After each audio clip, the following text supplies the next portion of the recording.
गल वाले ने सदा गल लै रही है लानतदार गल्ले जेडे लोग निकलने जिन्होंने यह गल कोई याद समझण दी आ रोकदे ने थल्ले ने पा ते करके गल ले अपनी गल उत्ते और लखा दुख ने चले वो दरा नहीं आते आ कसूर मत जिन्ना करके कौन वसारे खादे दुनिया खल्ले ते खादे ही रोटी क्यों खल्ले पैन गलियां नु हर मजलिस खल्ले पैन गलियां नु हर मजलिस गल वालियां दी गल हो रही है ये छुपाया ये छुपी दे रही तको तकीले तोको खुशबू रही है गल नेरे च मौत ना पा सकी कब्रां विच भी कर दी ये लो रही है गल वाले दी गल कसूर मरना अज भी यार जफानी हो मिले आखिया खोते वांग ना जड़ाड़ी खजे और खोते वांग ना जड़ाड़ी खजन ना तेरे बंदा रहदा है और जेड़ा भोग के किसी दे गाल पै जाए तो अंदर जिगरे ते दानिशमान दी गल ना सुने कोई ना ओ वेखिया पैन फराड़िया पड़ेगा ना सजना ना दुश्मन डर कसूर मंदा ढगड़ भी केड़े केड़े ते जिगड़ जाई ना किसे मस्कीन कोड़ी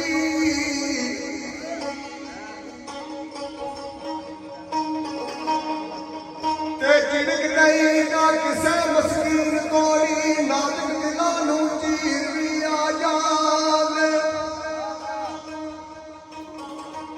ते जिस गली विच मीरा ना गुजरी होवे उस गली फकीर भी आ जावे ते हसे सदा नहीं सकता साथ पहले ओ कदे अखियों नीर भी आ जावे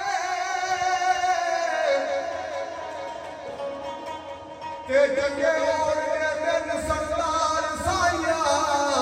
ओ बुरे वक्त में खीर कदी आ जावे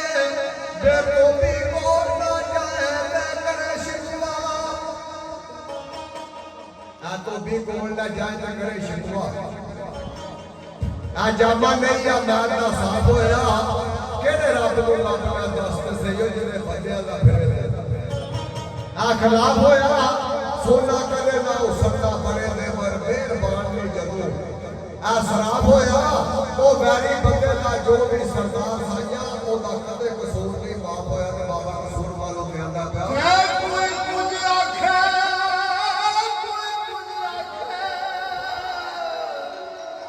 ओ किनी गल नू मनिए झाप करके कोई बुता नू वेख के गाड़ी कोई बुता नू ਅਸੀਂ ਸਾਈਆਂ ਸੱਚੀਆਂ ਕਹਿਣ ਵਾਲੇ ਆਉ ਨਾ ਵਾਂਗ ਨਹੀਂ ਮੰਨਣਾ ਢਾਪ ਕਰਕੇ ਰੱਬ ਬੰਦੇ ਤੂੰ ਮੇਰਾ ਸਰਦਾਰ ਸਾਈਆਂ ਜੇਕਰ ਬੰਦੇ ਨੂੰ ਮੰਨੇ ਰੱਬ ਕਰਕੇ ਤੇ ਜਿੰਨਾ ਲਾਲਾ ਦੀ ਜਾਨੀ ਛੋੜ ਕਰਦੀ ਪੈਦਾ ਮਖਰਾ ਦਾ ਕਾਰੋਬਾਰ ਕਰਕੇ ਝੋਲੇ ਫੁੱਲਾਂ ਦੀ ਬੰਦਨੀ ਪਾਈ ਰਾਜ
Bro.